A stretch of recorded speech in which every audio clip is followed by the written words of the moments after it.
So after going through lesson number 6 and learning what a method is and how to pass it between classes, the next assignment I want you to go through is going to be actually practicing passing those methods. Okay, so for 8B, all I want you to do is very, very simple. I'll create a subclass with 2 methods, create a runner class that calls those 2 methods. Now I'm going to do that right now. I've already given you the turkey and turkey runner, but I'm going to just do one from complete scratch, and just so you can see how you would create it from the beginning. So I'm going to go down to my work, assignment 8B, and I'm going to create a new class. I'm going to call this one Marvel, and I don't need a runner in this one because it's going to be my sub. I'm going to create another one called, what would I call this one?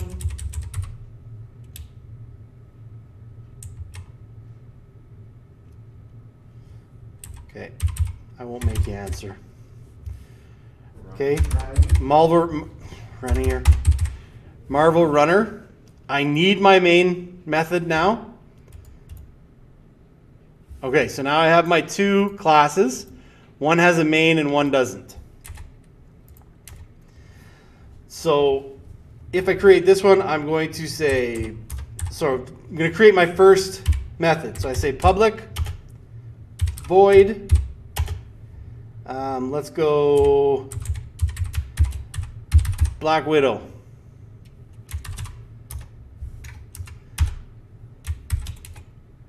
And I'm going to say system .out .println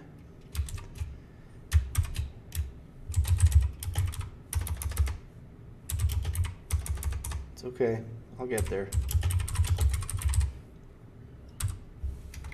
Okay, termination point because I'm done my method. I'm going to have a second method that I'm going to call public void Hulk.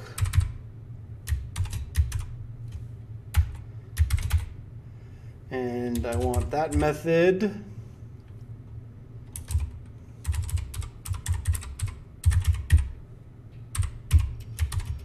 to say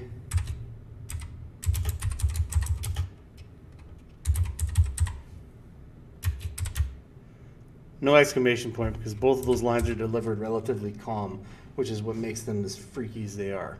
Okay, so now I have 2 methods that I've created in my subclass.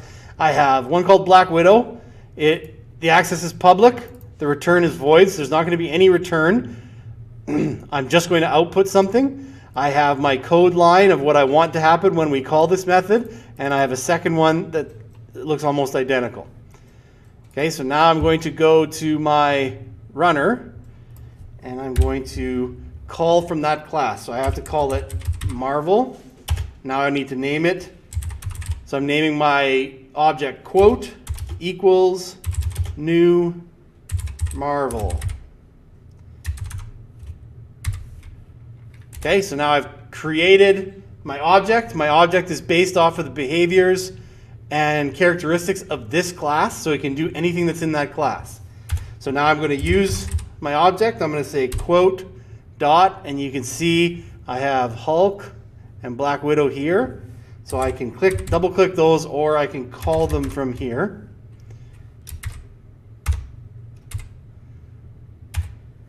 Now I'll call it again for the second one.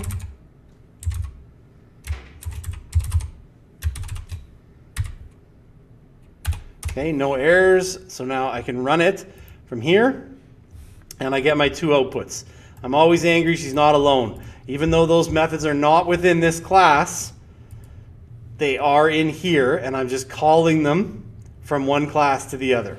And anything I change in here, that's what it becomes. Now, this is a frustrating point for a new learner of Eclipse and Java. If I run from here, I don't actually have any output, so I'm not going to get anything. So when I run it, I get that.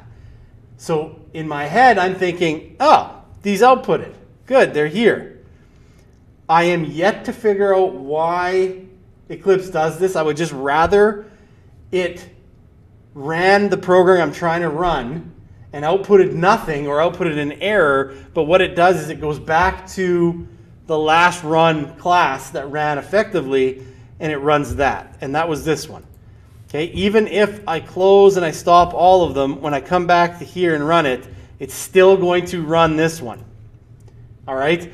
I wish it wouldn't do that. There's obviously somebody smarter than me has determined that's how it should happen. I don't like doing it that way because it becomes very, very frustrating when you're trying to debug and figure out why something's not working when you're constantly running one class and it continues to output something from the other class. Okay? That is the example of how you would create methods. Now, these methods are so simple. They don't really do anything at all.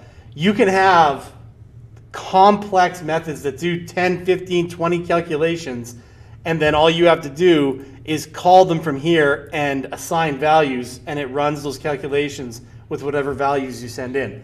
But those are the basics. That's what I would want from you in here. Now, when it comes to our comments, we're still going to have the same comments that we always have, and you're going to have them in both. So I'm going to have them here.